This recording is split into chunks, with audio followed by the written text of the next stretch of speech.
So how do you feel about that, man? Because you can go do shows. You don't really need a big song, anything like that. You just automatically get people to come out and see you. Man, it's beautiful, man. I mean, we built the foundation the right way, and that the music resonated more than just having a radio single. That's right. And when it comes to the crowds and the support, we just always seeing growth because people are telling other people about the music. And man, just like last night, we got to see it.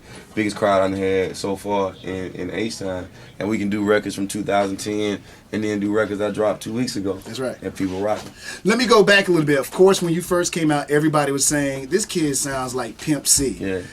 Were you inspired? Was that by accident? Like, at first when I heard you, I said the same thing, but now when I hear you don't sound like Pimp C at all to me. I mean, at first you did to me. Well, what I would say in the beginning, my voice was just high-pitched, Pimp. And because most of the time, I wasn't performing, I was just recording. You know what I'm saying? And so I was country and I had a high pitch. and then if you think about what inspired me production wise, the soul with that swing and those 808s and those kick drums and those snares was UGK's music. The way they put these samples together and the way the harmonies and singing. So it was me deciding like when I go sample a record, I wanted it to have a certain groove and it was being a certain kind of pocket. And so the music just inspired me that way as well. And along with Outkast and 8 Ball and MJG. And so me being a person where I couldn't hear that music anymore on the radio, and I started to create my own kind of like, all right, I want to make some stuff that like coming down. I want to make some stuff that I can ride around in the wheel, I can chop and screw it and it sound a certain way, and it just happened to come about like that. Now, who were some of those other artists, since you mentioned some names, I'm just curious, who were some of those artists that were inspiring you at first? Oh man, well, we obviously Pac and Biggie. Because I know you from Mississippi, so I'm just wondering, David Banner somewhere in the mix, and who else? So many, man, because the radio station played the top 10 records around the world. You know what I'm saying? But you find, Player Fly was one of those people, Gangsta Pat, Project Pat, you know what I'm saying? Obviously the whole Swisher House camp, Beltway 8, we used to jam there a lot. The Day Hell broke loose tapes. Man. You know what I'm saying? Yeah. Sound like you from here for real now. And obviously, the homie David Banner, Fiend was one of those people growing up I used to listen to a lot. Yeah, man, but it was a lot of people. And then I had soul music. I was listening to Willie Hutch at like 15 and 16. Yeah, no doubt, because you're from that area where it's very soul music inspired. Man, a lot of it. Now, was anybody in your family a music person, or this something that developed out of your just own need for doing music, or something, a passion that you have? My grandmother sang in church, and one of my cousins played the piano a little bit, but that was it. Really? Where did you think the whole rap thing came from, and when did you know that you were good at this game? What was that moment? Freestyling on the corner with everybody is when you kind of get your, start getting your rep up a little bit. And that was around the time I was like 13 or 14. And you go out there and it's like some OGs out there rapping to a popular beat, and then they let you rhyme, and then stop. When you're younger and they stop you, but after a while, they kind of keep letting you go. And then that's when you say, oh, snap, and then now you want to put it on wax. And then when I figured out that a lot of Tupac's records were poems, that was kind of what initially had me like, well, I'm going to start writing my poetry in a way where I can put it on melody. And that was the beginning of me starting to write in song format and trying to write songs.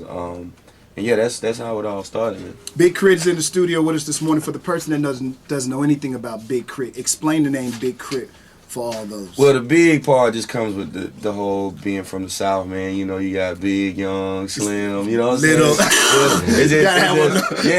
It's like that. But K.R.I.T, man, it stands for King Remembered in Time. And it's a humble way of me saying that I was going to be a king of what I was doing, a king of my lane, and just as a man, and to never become complacent or comfortable where I was at, but I always strive to do more. And now more than ever, I'm confident of what I do, not only creatively, but music-wise as well, and what I want to bring to the game. And so that's why you see that confidence on the album Cadillactica, which has a song called King of the South. Although a lot of people know about Big K.R.I.T, for whatever reason, in my opinion, your career is just moving slower, and I'm having a problem with understanding why. And I don't know if that's ever, you came here like, man, I'm doing this. I'm admired by many of my peers who have been doing this for a long period of time. What's what's that holdback for Big K.R.I.T? Because you didn't have some incredible songs. I mean, I would like to say first off, I think it's because I never really went with the wave. I always kind of did my thing, and taking your own path normally takes a little longer. But when you get to where you're going, it's way it's worth it at the end of the day. And to be able to, like I said, have so many records out, have a catalog, even at this point in my career, and that I can perform so many songs of my own that I produce and people know them, that's a win in itself. Right. It took me a long time to realize that, but my career is just going to be different, my path is going to be different, but I don't necessarily have to worry about, okay, what's the next single, what's the next hit, I got to get another song on radio. That's not my ordeal, that's not my problem. That's right. And I'd rather not have that problem, you know what I'm That's saying? Because what that do is changes your music, and it can change your sound abruptly. And that's something I never wanted to have to deal with. Is your joy more in you doing the show or the creation of the music? Oh, that's difficult. That's hard to say. That's hard. I mean, because like you say, you're an artist who has a big buzz. You can get people to go to your concert. You don't need no record on the radio. So, you know, when you got an artist who don't need that radio hit to get his fan base to come out to his show, you may not, I don't want to say care about that aspect of the game, but you care more about, let me give my fans this incredible performance. At the same time, your fan needs that incredible song from either the mixtape / album. The reason I say it's both because I still want my music to be on a platform where any and everybody can still hear it. You know, so even when I'm creating it, it's still that mind frame where if it, in the sense, does go to radio, I'm always going to be myself. So when I get on the stage, I won't be uncomfortable performing this song.